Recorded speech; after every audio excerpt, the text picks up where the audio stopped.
Olá, eu sou o professor Hugo Mesquita e nós vamos seguir com a nossa disciplina de conceitos fundamentais em terapia.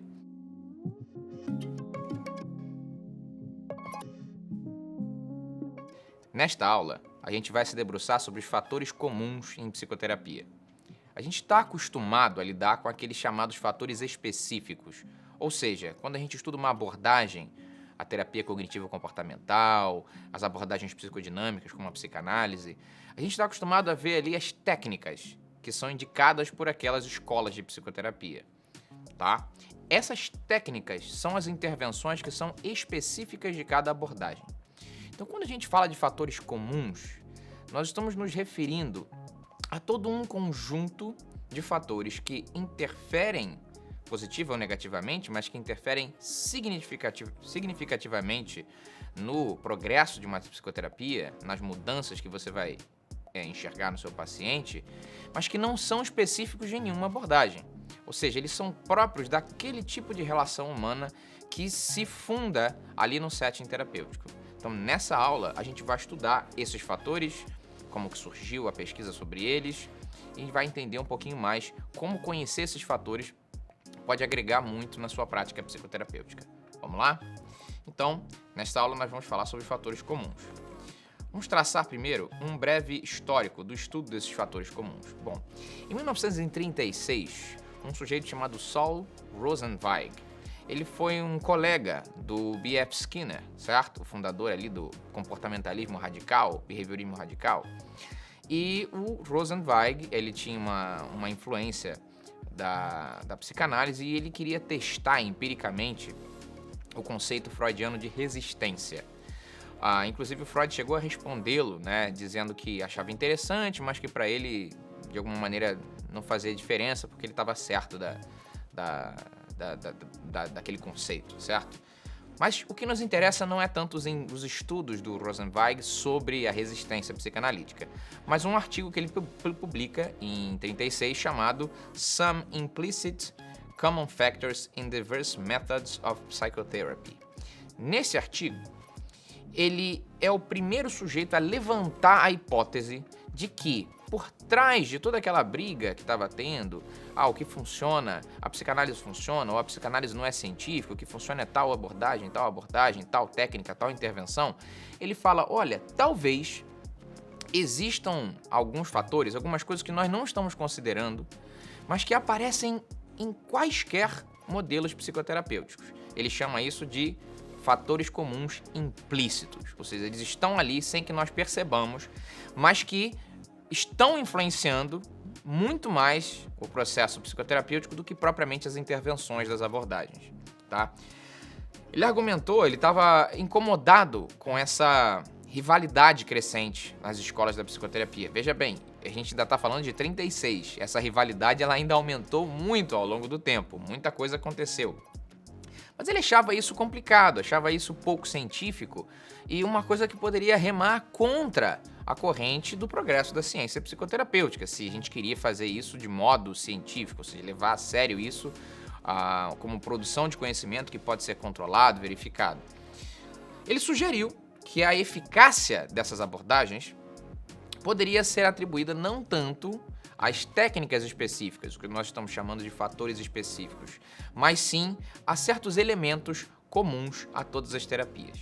Ele usa uma metáfora, ele faz uma analogia para que a gente possa compreender do que ele está falando. Não sei se vocês vão se lembrar, mas no livro Alice no País das Maravilhas, existe um pássaro ali, um personagem que é o pássaro Dodô. E tem lá uma corrida organizada pelo pássaro Dodô. E todo mundo corre, e tem aquela confusão típica desse livro, né? Ou do filme, dependendo do que você viu. E no final ele vira e fala que todo mundo ganhou, né? Independente, todo mundo ganhou. Então, ele usou essa analogia para dizer que, independente das abordagens, entre aspas, todo mundo ganha. Porque o que está fazendo as abordagens funcionar não é propriamente aquilo que elas têm de próprio e específico, mas aquilo que elas compartilham umas com as outras. Eles chamam isso de efeito Dodo Bird, ou efeito do pássaro Dodô. Essa foi a primeira grande intuição. Isso ficou um pouquinho ali, sabe? Não foi muito levado deu um sacode ali na comunidade científica, na comunidade psicoterapêutica, todo mundo teve ali uma certa resistência, né, porque cada um queria defender o seu peixe, e ainda não tinha condições de fazer estudos controlados e sistemáticos que provassem a afirmação dele, que ele mesmo levanta como uma intuição, muito mais uma hipótese do que propriamente uma afirmação científica, de que o que realmente estaria provocando mudanças psicoterapêuticas seriam os fatores comuns e não os fatores específicos. Então levou ainda mais uns quase 30 anos até que um sujeito chamado Jerome Frank publicou um livro chamado Persuasion and Healing, A Comparative Study of Psychotherapy. Isso foi em 1961. O Jerome Frank, ele foi mais à frente daquela intuição original do Rosenzweig, e ele destacou vários fatores já. Ele já levantou vários fatores que ele considerava que eram, na verdade, os cruciais para o processo de cura psicoterapêutica. Isso independente, novamente, da abordagem que está sendo utilizada. Ele imediatamente descreveu o seguinte: olha, qualquer que seja o modelo de psicoterapia que está em questão, ou seja, qual seja o modelo que aquele psicólogo, aquele terapeuta está usando na sua clínica, ele vai ter 3 características em comum. Primeiro, isso vai se dar num contexto de aliança terapêutica, ou seja, quando você tem um cliente, um paciente e um terapeuta treinado, naquela relação se estabelece um processo de confiança que vai configurar o que nós chamamos de aliança terapêutica, que seria propriamente essa relação terapeuta-cliente, que precisa ser caracterizada por confiança, empatia, instilação de esperança, todas essas coisas que são próprias de uma relação de ajuda, mas contextualizada para o setting clínico, perfeito? Então essa é a primeira característica. A segunda é a existência de um framework explicativo, ou um mito, como ele mesmo chama, ou também um racional, como ele mesmo fala. Ou seja, a existência de um quadro teórico, de uma explicação, de uma narrativa que vai fazer o paciente entender, compreender os seus problemas. Ou seja, o Freud, ele vai lá explicar toda aquela dinâmica do determinismo psíquico, do inconsciente. Os comportamentais, eles vão falar das dinâmicas de aprendizado que levaram o sujeito a repetir tais e quais comportamentos. Para o Jerome Frank, meio que tanto faz. O que importa é que seja uma explicação que naquele momento faça sentido para o paciente. Por isso que ele inclusive chama de mito. Uma espécie de narrativa primordial que faz com que o paciente se entenda dentro daquele contexto maior. E por último, uma técnica ou um ritual. Ele usa, acho que propositalmente, uma linguagem mais antropológica, né? Mito e rito, né? Para poder a gente compreender bem como que essas coisas fogem um pouco à nossa expectativa de controle científico, certo? Ou seja, a implementação de técnicas ou rituais específicos dentro da terapia que tem uma coerência com a teoria, certo? Uma coerência com aquele mito, com aquele racional, com aquele framework explicativo. Essa foi a contribuição do Jerome Frank. Ele também disse, ele destacou uma importância, hoje a gente fala aí com muita naturalidade, mas na época ainda não era considerado, porque ainda prevalecia um modelo muito próprio da medicina na psicoterapia.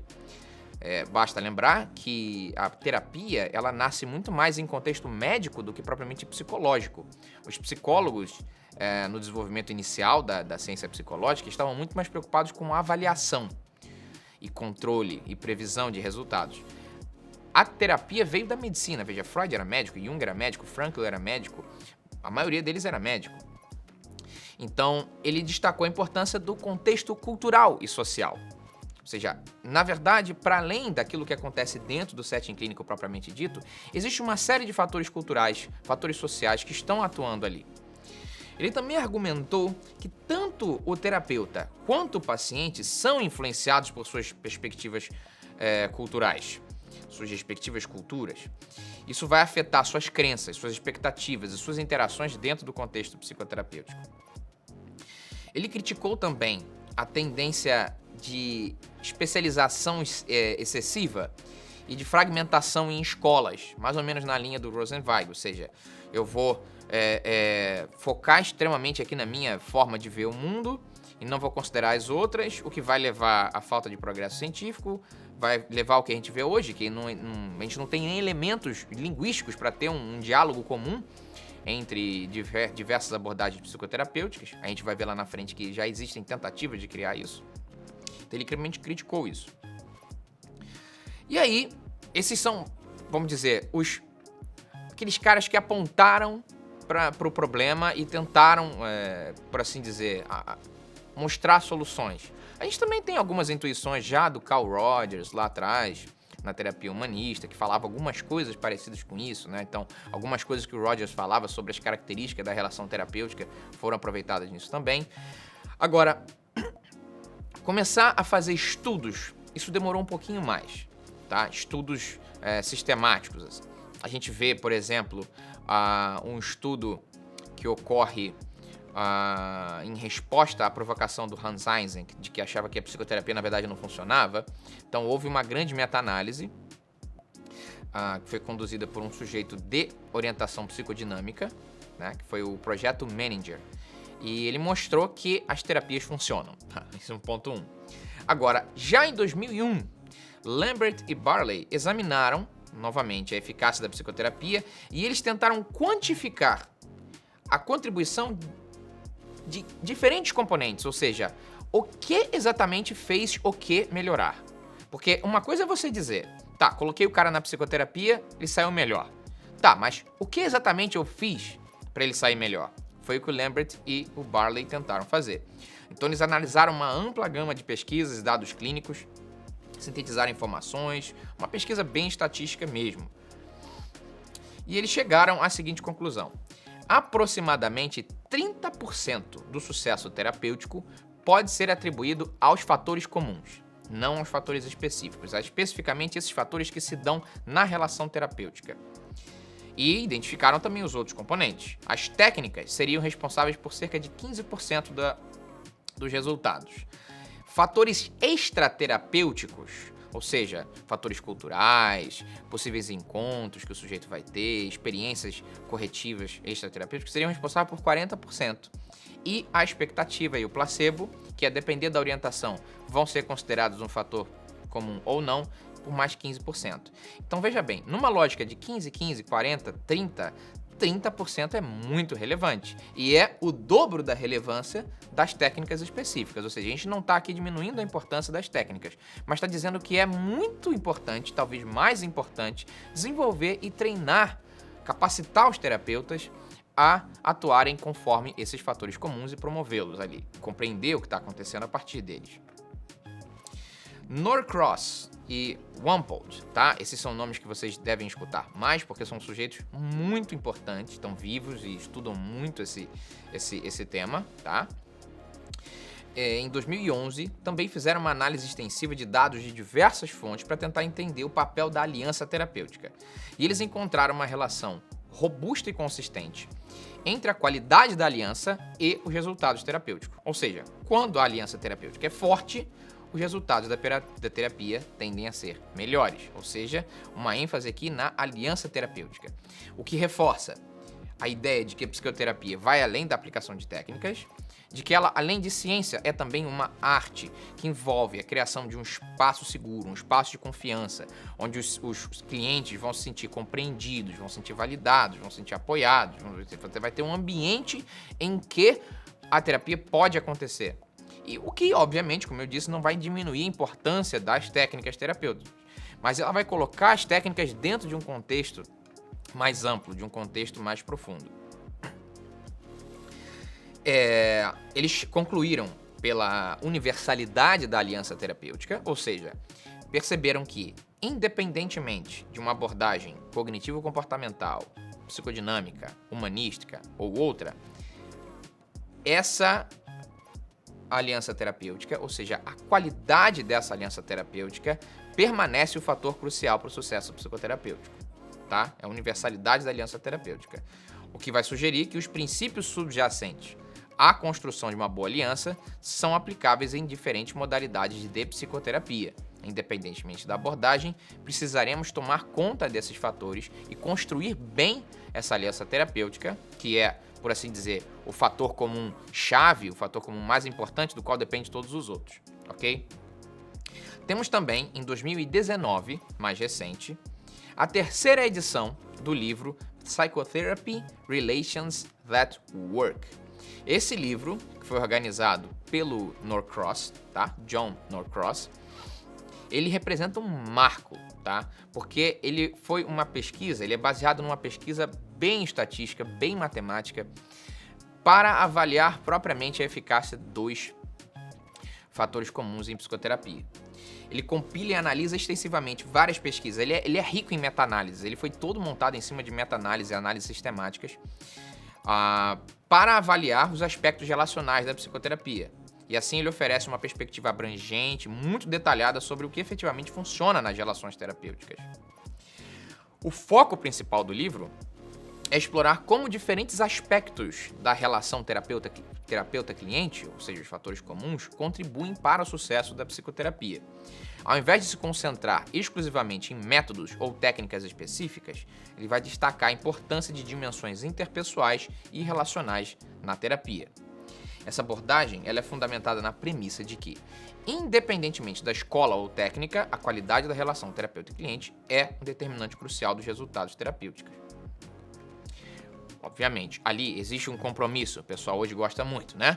Com a pesquisa baseada em evidências, existe a seleção das melhores meta-análises, a melhor qualidade de pesquisa e tal. Uma coisa realmente muito impressionante. Esse livro tem 2 volumes. O primeiro volume é dedicado a estudar os fatores comuns em si, e o segundo volume estuda a adaptação da terapia ao cliente, que é uma espécie de fator comum em paralelo, que a gente também vai estudar.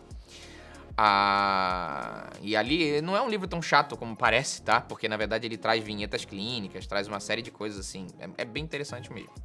Agora, o que é importante pra gente continuar a nossa aula? O que são os fatores comuns? Como a gente pode definir isso para que a gente continue nossos estudos? São elementos da pessoa do terapeuta, da pessoa do cliente e da relação terapêutica presentes em toda e qualquer psicoterapia, independentemente da abordagem, protocolo clínico ou técnica utilizada. E quais são esses fatores, né? A gente conseguiu isolar alguns desses fatores. Essas pesquisas ainda estão tratando dos fatores de uma forma mais aberta, ou a gente já tem claramente alguns fatores já mapeados?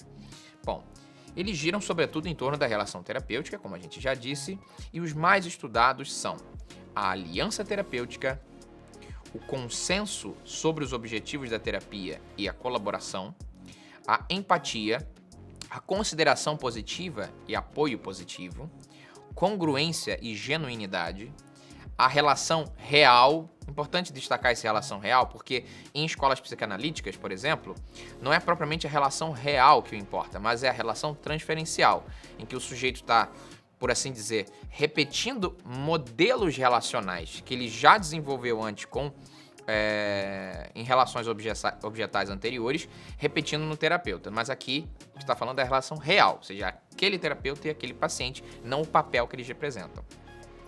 A autorrevelação, ou seja, quando o terapeuta traz elementos da sua própria vida para provocar bons resultados clínicos, para provocar mudanças. A expressão emocional de ambos os lados, a expectativa do cliente, a credibilidade no tratamento, o manejo da contratransferência, que apesar de ser um conceito de origem psicodinâmica, ele é compreendido aqui de uma forma mais transteórica, ou seja, a contratransferência no sentido de que, de fato, apesar de considerarmos principalmente a relação real, também repetimos modelos relacionais em relações novas, ou seja, eu tenho lá a minha relação com o meu pai e, por alguma razão, ocorre ali um processo em que eu tendo a repetir aquele mesmo processo, eu projeto ali o meu pai no terapeuta e me relaciono com o terapeuta como eu me relacionava com o meu pai. E existe a resposta a isso, fora da compreensão estrita, da compreensão dentro do conceituário da psicanálise, entendemos que essas relações existem e que o terapeuta muitas vezes responde isso de forma contratransferencial. Ou seja, eu também tendo a responder a essa repetição e eu trazer também repetições do mesmo modo. Bom, muitas pesquisas foram feitas, é que a gente está no Brasil e aqui é um pouco difícil que algumas coisas cheguem aqui, né? A gente fala, ainda estamos discutindo muito dentro da perspectiva de abordagens, aí chegou agora a empolgação sobre psicologia baseada em evidências, o que acaba sendo focado estritamente na ideia de ensaios clínicos randomizados e tal. E esse tipo de pesquisa mais aberta sobre o funcionamento da psicoterapia como um todo, considerando fatores comuns, acaba não chegando aqui. Mas isso tudo existe, tá? Eu estou citando um monte de referências aqui para vocês. E tudo isso tem uma base muito sólida e robusta. E há conclusões, obviamente, que essas pesquisas trazem, que vão ser muito importantes para a formação dos terapeutas e também para o trabalho dos terapeutas em si. Então, o primeiro ponto é, a relação terapêutica ela vai contribuir de maneira substancial e consistente para o resultado do paciente, independentemente do tipo específico do tratamento psicológico. Isso aqui é quase um mantra, tá? Relação terapêutica vai funcionar, a universalidade da relação terapêutica, tá? Ela vai funcionar independentemente da abordagem e nós temos que cuidar dela de qualquer maneira. A relação terapêutica também é a responsável pela maioria da melhoria, tá? Maioria da melhoria, ou seja, a maior parte da melhoria do cliente do que um método de tratamento específico. Ou seja, em comparação com um método de tratamento específico, a relação terapêutica responde, em alguns casos, pau a pau, e na maioria dos casos, mais do que o tratamento específico.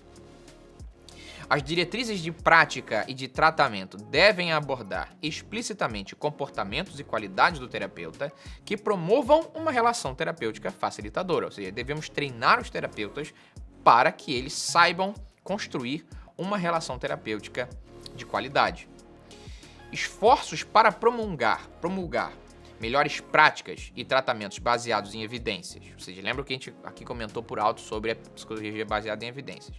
Estudos desse tipo, que não incluam a relação e a capacidade de resposta, a relação terapêutica e a capacidade de resposta do cliente, seus fatores comuns.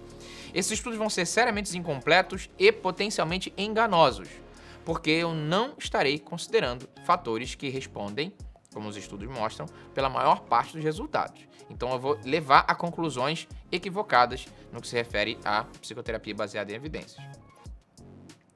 Adaptar e ou personalizar a relação terapêutica para características específicas do paciente, características que nós vamos chamar tecnicamente de transdiagnósticas, características que vão para além do diagnóstico de depressão, de ansiedade, características do paciente mesmo.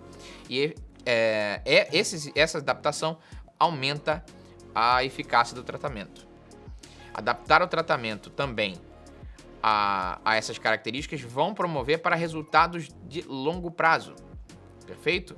Não só aqueles resultados que são vistos durante a terapia, mas aqueles resultados também que são vistos no segmento. Uma outra coisa também é a adaptação a características transdiagnósticas, porque muitas vezes a gente fala de adaptação de protocolos a transtornos, tá? A adaptação para características transdiagnósticas, ela é superior, ela tem mais efeito do que propriamente a adaptação a este ou aquele transtorno. A relação terapêutica também vai atuar em conjunto com outros métodos de tratamento, certo? Os métodos de tratamento específicos, os protocolos que a pessoa está usando, as técnicas de sua abordagem, estão atuando em conjunto com a psicoterapia, mas também com características do paciente, com qualidades do profissional, certo? Qualidades comportamentais, na determinação de eficácia. Uma compreensão abrangente da psicoterapia eficaz e ineficaz vai ter que considerar todos esses elementos e como eles trabalham juntos para produzir benefícios. Você consegue perceber que isso dá trabalho, obviamente, não é tão simples fazer isso. São pesquisas grandes, são pesquisas caras e tem que ter muita vontade e verba para fazer essas coisas. Mas eu acho que o que falta muito mais do que verba é vontade mesmo, porque é preciso que esse tipo de coisa circule num país para que para que ele possa virar pesquisa, para que ele possa virar conhecimento. E aqui a gente parte para a última sessão da nossa aula, que são os problemas da nossa realidade, os problemas da realidade brasileira.